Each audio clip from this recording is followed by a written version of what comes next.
दुनिया की चौथी क्रांतिकारी महिला हमारी बहन वीरांगना फूलन देवी जी के चरणों में नमन करता हूँ, जो सदा सदा के लिए अमर रहेंगी इस दुनिया में। साथियों, देखिए, अभी आप लोग समझे नहीं,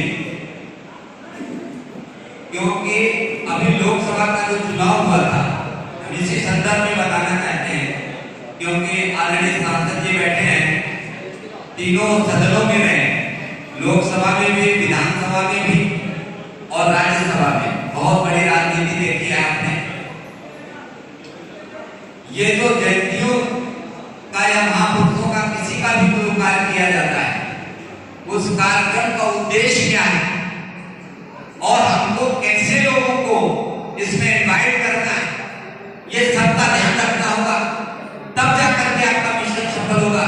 नहीं एक आ जाएगा सारा तुम्हारा ये सब खत्म करके चला जाए। अगर ऐसा ना होगा तो थोड़ा चार्ज नहीं पैदा होगा, तो थोड़ा चार्ज ना उल्टा काट के अटैक कर होगा। और वही आर्थिक का है, सिंगल व्यक्ति है सबको बेवकूफ बनाना। प्रशासन के लोग भी साथ में देखिए, मैं कहना चाहता हूं, इस देश में लोकतंत्र है और लोकतंत्र में सबसे बड़ी चीज क्या है? सत्ता। और सत्ता को पाने का प्रयास अगर आप नहीं करेंगे तो जीवन में किसी चीज को प्राप्त नहीं कर सकते। और सत्ता को पाने का प्रयास हम लोगों ने किया, उसका रिजल्ट है कि जो इंडिया गठबंधन बना, इंडिया गठबंधन में माननीय बाबू सिंह कुशवाहा, रामचरण कश्यप, माननीय अखिलेश यादव और राहुल गांधी सारे लोग मिल करके हम इन लोगों को हटाना चाहते थे जो फूलन के हथियारों को सेव करके बना करके मार करते। हम इन लोगों को हटाना चाहते, जिन लोगों ने फूलन की हत्या कराई और उनको शरण देने वाले लोगों को सत्ता से हटाना चाहते थे, लेकिन हम वहां तक नहीं पहुंच पाए। इसका मुझे खेद है। आज हम बहुत शर्मिंदा हैं कि शेर सिंह भी जीता है। हम डरने वाले लोगों में से थोड़ी हैं। हम महर्षि कश्यप ऋषि की संतान हैं और महर्षि कश्यप ऋषि ऐसे नहीं थे। महर्षि कश्यप ऋषि सप्त ऋषियों में सबसे श्रेष्ठ थे, राम के गुरु वशिष्ठ थे और वशिष्ठ के भी सीनियर कश्यप ऋषि थे, उनकी संतान है हम। और हम किसी से डरने वाले नहीं। तो मैं समाज के लोगों को संदेश देने आया था, लेकिन दुर्भाग्य ये आज भी जयंती मनाने, लेकिन वो खाना खा के चले। यहाँ रुकना पड़ेगा, संघर्ष करना पड़ेगा, और जब तक संघर्ष नहीं करोगे तो तुम्हारा इतिहास में स्थापित नहीं होगा। ये राज की धरती है तुम्हारा, और फिर कैसे छिड़ गए? तो इसलिए हम लोग कहते हैं कि जितने भी लोग यहाँ समाज के लोग पहले तो बैठे हैं, वो फूलन ने बंदों की अभी नहीं खाई थी।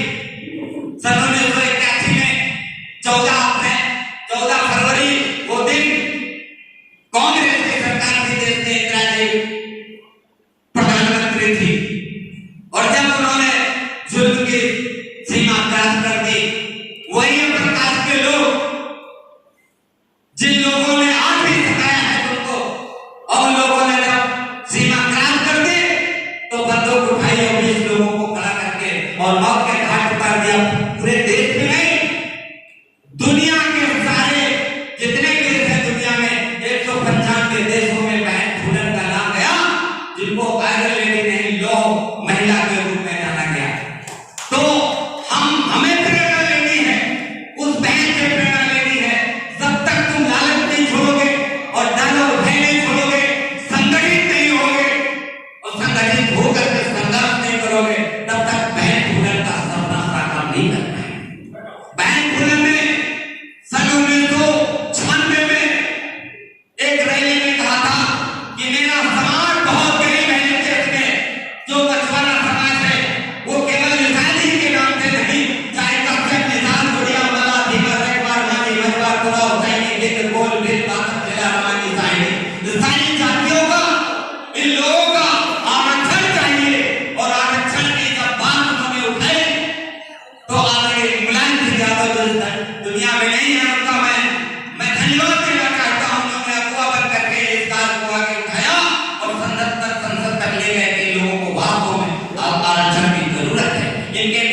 हमारे